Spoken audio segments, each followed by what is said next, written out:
Well, what if your browser didn't just show you the web, but actually went out and did all of your chores for you?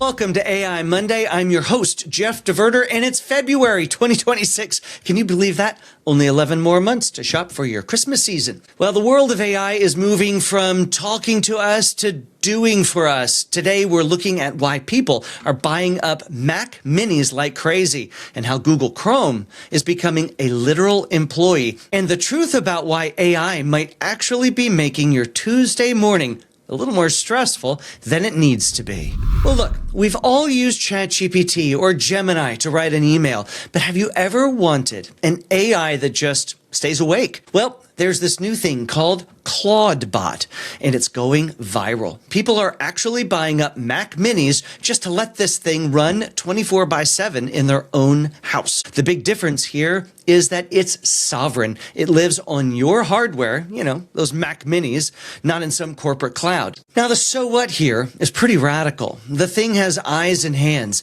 It doesn't just suggest code. It logs into your GitHub and it fixes the bug itself while you're maybe even just watching Netflix. If you've ever felt the frustration of a project stalling because you weren't there to click approve, well, this thing fixes that. It turns you from being just a doer to a fleet manager, a fleet of AI agents. Well, next up, Chrome as an agentic OS. Actually, Google is taking this thing mainstream. They just launched Auto Browse for Gemini 3 inside of Chrome. Think about the most annoying thing that you do on a Tuesday morning. For a lot of us, it's navigating 5 different legacy sites to file an expense report, maybe even book a flight. Now, you just open up the Gemini sidebar and say, reorder that jacket that I bought last year. Find me a discount code. Let me know when it's ready to pay. It's literally like having an intern inside of your browser. Hopefully, it's going to kill that tab fatigue once and for all. Next up, the AI ROI Gap. There's a weird gap happening. CEOs are looking at the charts and saying, we're saving 8 hours per week per person. But the people actually doing the work, they're saying it's more like 2. The thing is, we're spending so much time babysitting the AI and fixing its mistakes and rewriting the draft, it's actually adding to our stress. And if you feel like you're working harder just to make the AI look good for your boss, well, some say you're not alone. The shift this year is going to be moving away from how many prompts did you send to how much real deep work did the AI actually help you get done. This is actually where your prompting gets so important. Hopefully, you're not just copying and pasting the exact same prompts every time, but you're learning from what works and what doesn't. And if you have any questions, of course, take that collection of prompts, dump them into your favorite AI. I like Gemini, and let it rework them for you. Nobody talks to AI better than AI.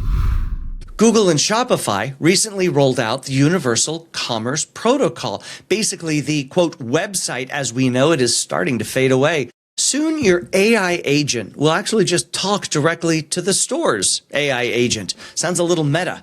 You'll just say, I need a new office chair. Best price, ergonomic. And the transaction just happens. No more scrolling through 50 different web pages of search results. It's going to make you look like a rock star because you'll always find the best deal without ever having to leave your flow. Now, if you're like me, I've used AI in the past to go and do some of this research for me, but it's always been on me to go back and make that purchase. Now it just happens automatically. How about a little something for you to ponder this week? As these agents start doing the clicking for us, our value isn't how fast we navigate a spreadsheet or the websites that we know anymore. It's our judgment, your judgment. The question I want to leave you with this week is this. If an agent will eventually be able to do 80% of your own busy work, what is the 20% of your job that only you can do? Because that 20%, that's where your real power is. That's where your career security is going to live from now on. Let me know down in the comments where you think your 20% is. All right, folks, I hope you find these updates useful. If your company needs help taking that next step with AI or is interested in a proven methodology to see real AI impact, not just POCs, Reach out to me. I literally fly around the country every week helping companies find real success with AI, and I'd love to help yours. You'll find a link down in the description below for how to reach out. All right, folks, until next week, keep sharpening those AI skills, and I'll be back with another update, well, next Monday. I'll see you then.